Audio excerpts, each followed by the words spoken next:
Welcome to சோலை சாய் சமையல். இன்றைய வீடியோவில் அவலும் பொட்டுக்கல்லையும் வச்சு ஒரு லட்டு தான் செய்ய போகிறோம். ரொம்ப ஈஸியாக செஞ்சிடலாம், 10 நிமிஷத்தில் செஞ்சிடலாம். வீடியோக்குள்ளே போகிறதுக்கு முன்னாடி நம்ம சேனலை இதுவரை சப்ஸ்கிரைப் பண்ணணும்னா பண்ணிக்கோங்க. பக்கத்தில் இருக்க பெல் பட்டன் ஆல் ஆப்ஷனை கிளிக் பண்ணி வச்சுங்க. அப்போ தான் நம்மளோட எல்லா வீடியோ நோட்டிஃபிகேஷனில் வரும். வாங்க வீடியோக்குள்ளே போய் எப்படி செய்கிறதுன்னு பார்க்கலாம். கப்பு அவல் எடுத்துருக்கிறேன், லேஸ் அவல் தான் எடுத்துருக்கிறேன். இந்த கடாயில் போட்டு வறுத்துக்கலாம். நெய்யெல்லாம் ஊற்ற வேண்டாம், சும்மாவே வறுத்துக்கலாம்.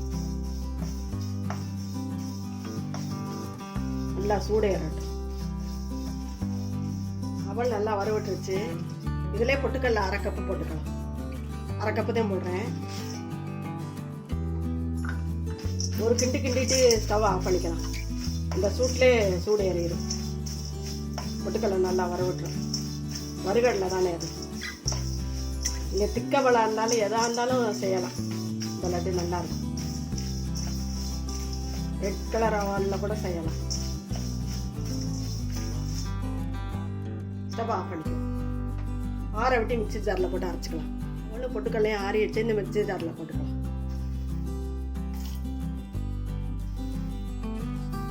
அவளும் பொட்டுக்கல்லையும் நல்லா அரைச்சாச்சு, பவுட்ரு பண்ணியாச்சு. இந்த டயத்தில் 3/4 கப்பு வெல்லம் போட்டுக்கலாம். இதையும் அரைச்சிட்டு வந்துக்கலாம். ஃபஸ்ட்டே போட்டிங்கன்னா அரை விடாது, அதனால தான் இந்த டயத்தில் போடணும். இல்லையா 1/2 ஸ்பூன் ஏலக்காய் பொடியும் போட்டு சுற்றிட்டு வந்துக்கலாம். வெல்லம் ஏலக்காய் பொடி போட்டு நல்லா அரைச்சிட்டு வந்தாச்சு. இந்த பவுலில் போட்டுக்கலாம். நீங்கள் நாட்டு சக்கரை, ஒயிட் சுகர் எது வேணாலும் போட்டுக்கலாம்.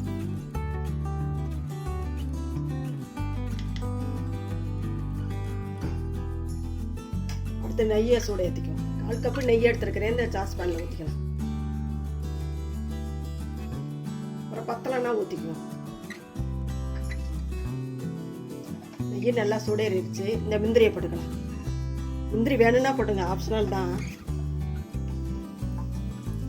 நெய் மட்டும் ஊற்றி ஊற்றினா கூட நல்லா தான் இருக்கும். சூட்லேயே வறுவிட்டுரும். ஸ்டவ் ஆஃப் பண்ணிக்கலாம். இந்த மாவில் ஊற்றிக்கலாம்.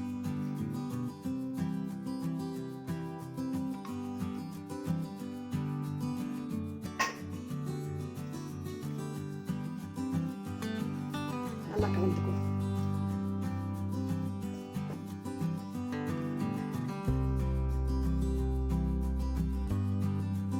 வெல்லம் நெய் எல்லாமே கரெக்டாக இருக்குது.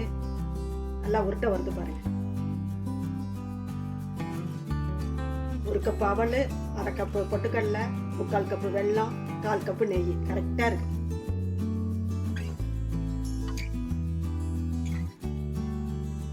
கொரோனா டயத்தில் வெளியில் போய் வாங்கி சாப்பிட முடியாது. ஸ்வீட்டு காரம் எதுவும் வீட்டில் இருக்க பொருளை வச்சு பிள்ளைகளுக்கு செஞ்சு கொடுக்கலாம்.